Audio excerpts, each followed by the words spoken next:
Magandang araw po sa inyong lahat and welcome sa Usapang Tito Man. Alam na po natin ang naganap sa TRICOM hearing kahapon tungkol po sa investigasyon sa mga fake news peddlers. At sa higit na 4 na pong mga vloggers na inimbitahan dyan sa investigasyon na yan, 3 lamang po ang sumipot. The rest ay mga naduwag. At halos lahat po ng naduwag na yon ay mga DDS vloggers. Kanya-kanya po sila ng pulasan, kanya-kanya sila ng alibay.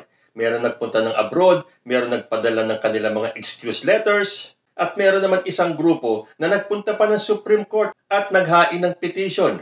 Meron kayang laban itong grupong ito sa kanilang inihain na petition sa Supreme Court? Ulit, sasabihin ko po sa inyo, hindi po ako abogado, hindi ko rin po alam kung ano ang sagot dyan.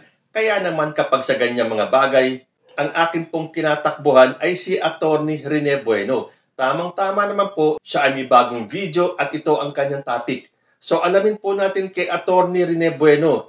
Alam niyo naman po si Attorney Rene Bueno, napakasimple at in layman's terms po talaga ang kanyang ginagamit na mga salita para po maintindihan natin. Pero bago po natin panoorin ang video ni Attorney Bueno, pumunta po kayo sa kanyang channel, bisitahin niyo po siya, and huwag niyong kalilimutan na mag-subscribe kay Attorney Bueno dahil talaga naman, pagdating sa pagpapaliwanag ng mga legal matters, napakadali pong intindihin ang kanyang mga paliwanag dahil nasa simpleng pamamaraan ang kanyang mga eksplanasyon. Panoorin po natin ito. Buenos días, buenos tardes, buenas noches, mga amigos, mga amigas. Magandang araw po sa inyong lahat. Ako po ang inyong lingkod, si Attorney Rene Bueno.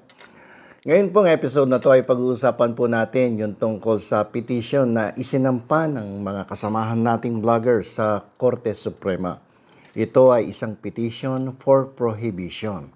Ang prohibition ay kanilang isinampa laban sa mababang kapulungan, lalong-lalo na doon sa Committee on TRICOM, na sa kasalukuyan ay nagsasagawa ng investigation in aid of legislation related sa paglaganap ng mga peking balita sa ating bansa.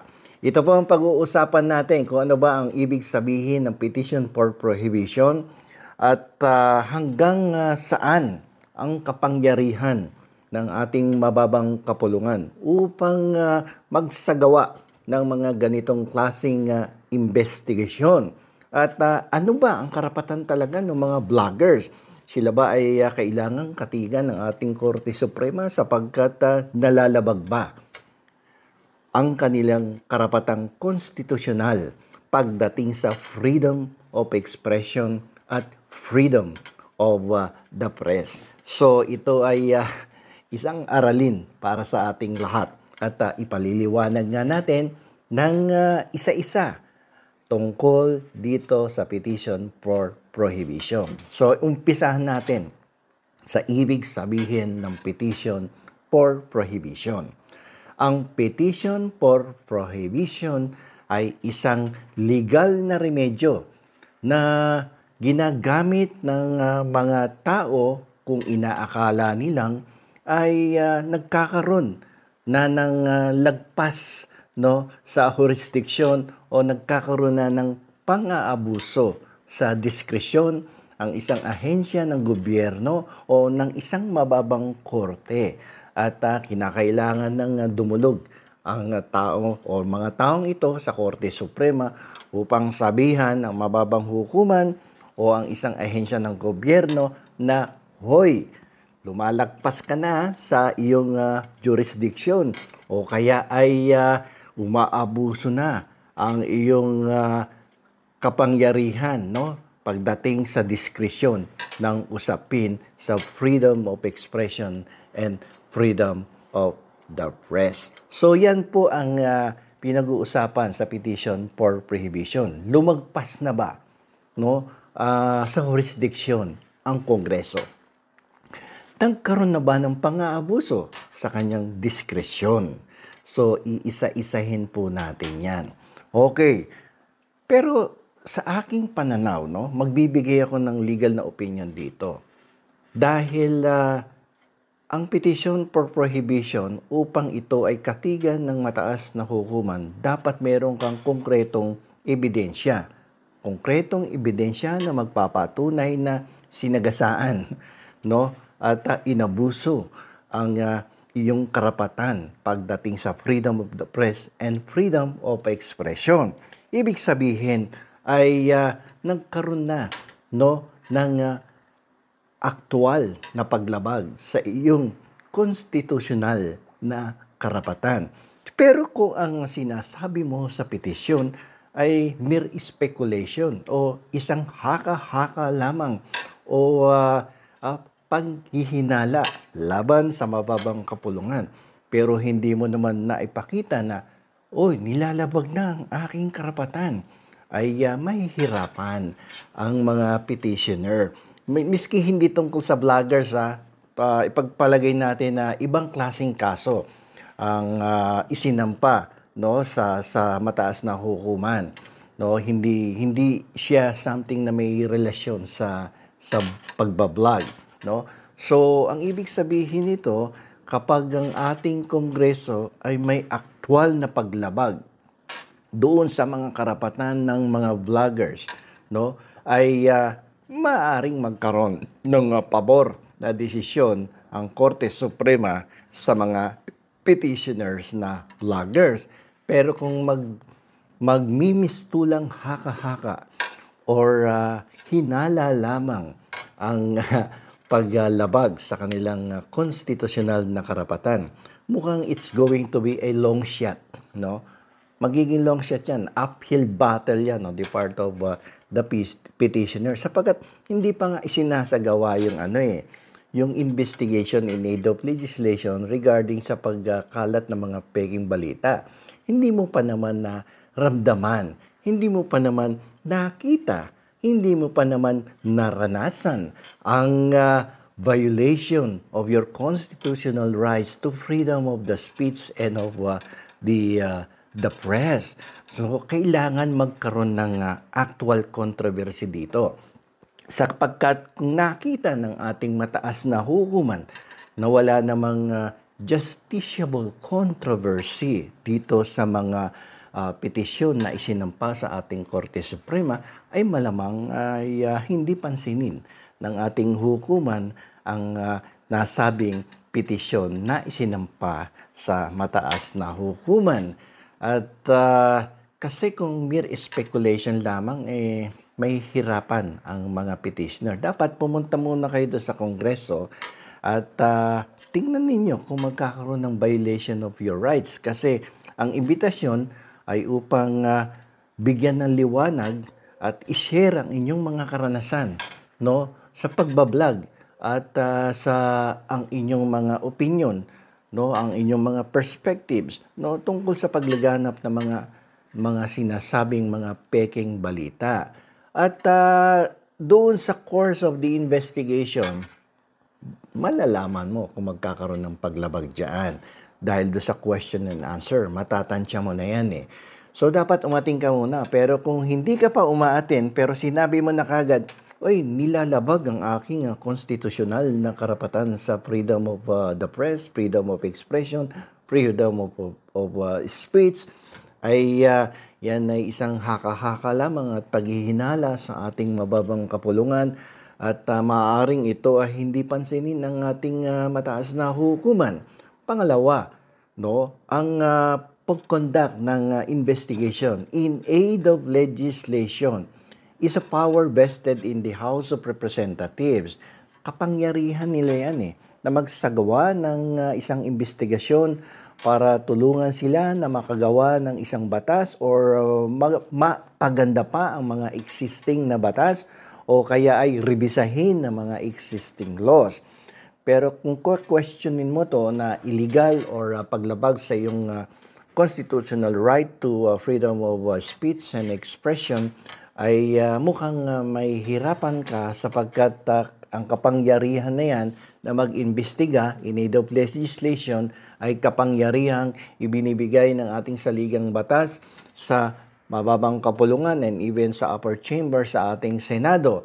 At pagdating sa pagsasagawa at pagdating sa pag-implement or paggamit ng kapangyarihan na yan ng Kongreso, kadalasan ang ating mga hukuman ay nag-aatubili na pakialaman ang kanilang pagsasagawa ng kanilang mga kapangyarihan na ibinigay ng saligang batas sa kanila. Sapagkat meron tayong tinatawag na separation of powers. Yung prinsipyo na yan ang nagbibigay ng hudyat sa bawat branch ng ating mga gobyerno na katulad sa sitwasyon na to, yung lehislatura magko-conduct ng investigation in aid of legislation, pakikialaman ba yan ng Korte Suprema kapag napatunayan na legitimate naman ang investigation in aid of legislation at wala namang malinaw na paglabag pa sa freedom of speech and freedom of expression, abay ang ating mga hukuman ay hindi agad-agad makikialam sa isinasagawang investigasyon sapagkat ang pakikialam dyan ay malinaw na paglabag sa prinsipyo ng separation of powers. So, pangalawang dahilan na yan. Yung una, kung hinala lamang at espekulasyon ang iyong sinasabing paglabag sa iyong constitutional right to freedom of expression, freedom of speech, ay it's going to be a long shot, uphill battle. Lalong-lalo na pag pinag-usapan yung separation of powers between the three branches of the government. Kasi ang ating gobyerno, ang ating pamahalaan ay may tatlong branches, Yung ehekutibo, yan yung kasali dyan, yung Office of the President and the agencies under it, Ang kanilang katungkulan at kapangyarihan na ipatupad ang mga batas na umiiral sa ating bansa. Andiyan dyan ng lehislatura na ang kanilang kapangyarihan ay gumawa, ng mga batas na ipapatupad ng ating ehekutibo. Ngayon, kung magkakaroon ng mga actual controversy, nagkaroon ng justiciable controversy, ang mga batas na yan ay pinatutupad ng ating ehekutibo at ginawa ng ating lehislatura ay pwedeng dalhin sa hudikatura upang bigyan ng tamang interpretasyon, tamang pagpapaliwanag, at malaman kung illegal ba or unconstitutional ang nasabing batas na inirereklamo sa ating hudikatura. So yan po yung separation of powers. Sa ganang akin dito sa petition na to, since ang inirereklamo ay ang Kongreso, ang lehislatura, na ang tanging pakay ng petition ay pigilan, pahintuin ang ating mababang kapulungan sa kanilang isinasagawang investigation in aid of legislation, ay mukhang mahihirapan ang ating mga petitioner sapagkat ito ay malinaw na pakikialam sa kapangyarihan ng ating lehislatura na mag-conduct ng investigation in aid of legislation. Pagdating naman doon sa violation of the constitutional rights to freedom of expression and freedom of the speech, ay mahihirapan pa din sapagkat wala namang actual, wala namang justiciable controversy sapagkat ang sinasabing paglabag sa saligang batas, sa pananalita at sa freedom of expression ay hindi pa naman nangyayari. Ito ay isa lamang haka-haka pa lamang. Ito ay isa lamang hinala sa kasalukuyan sapagkat hindi ka pa nga pumupunta dun sa Kongreso upang mapatunayan, maranasan at maipakita sa ating bayan o sa buong mundo na nagkaroon na ng paglabag o pinipigilan ng iyong karapatan na maihayag ang iyong freedom of the speech and freedom of expression. So yan po yan. So yun po ang ibig sabihin ng petition for prohibition, at ang pwedeng mangyari kung kayo ay magsasampa niyan. Kailangang patunayan ninyo na meron kayong konkreto at malakas na ebidensya na magpapatunay na nagkaroon ng actual at nagkaroon ng justiciable kontrobersiya at nagkaroon ng paglabag talaga sa inyong sa inyong karapatan sa ilalim ng saligang batas. Medyo na-disturb ako kasi yung kamay ko na nasawsaw ko doon sa ketchup. Kumakain kasi ako ng torte. Okay, anyway. So, yan po ang aking paliwanag tungkol sa petisyon na isinampa ng ating mga kasamahang vlogger sa Korte Suprema at ang kanilang hindi pag-attend sa Kongreso at ano ba ang pwedeng kahinatnan, no?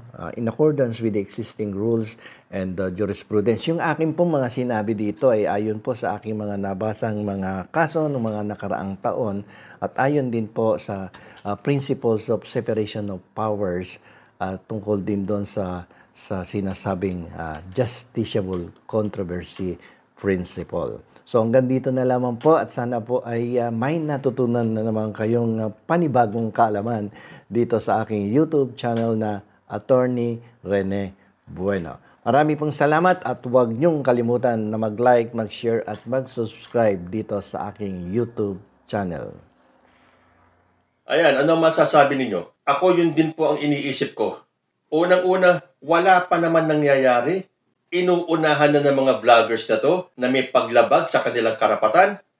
At yung pangalawa, kakatigan ba sila ng Supreme Court? Meron po tayong tinatawag na separation of powers. Mangingialam ba ang Supreme Court sa trabaho ng legislative? Kung yun nga sa impeachment ni Sara Duterte, Kongreso po ang may karapatan na mag-imbestiga at hindi po pwedeng mangialam ang executive. Dito pa kaya? Pero siyempre, ang sinabi naman ni Atty. Bueno, yung pong kanyang explanation ay dahil sa kanyang mga experiences at sa kanyang mga nabasa. Nasa sa inyo na po kung paniniwalaan nyo si Atty. Bueno. Dahil pareho po ng iniisip ko yung mga pahayag ni Atty. Bueno, naniniwala po ako na walang patutunguhan yung petisyon ng mga duwag na DDS vloggers. Kayo po, ano ang masasabi ninyo? Comment lang po down below and I'll see you in my next video. Diyos te Agnina.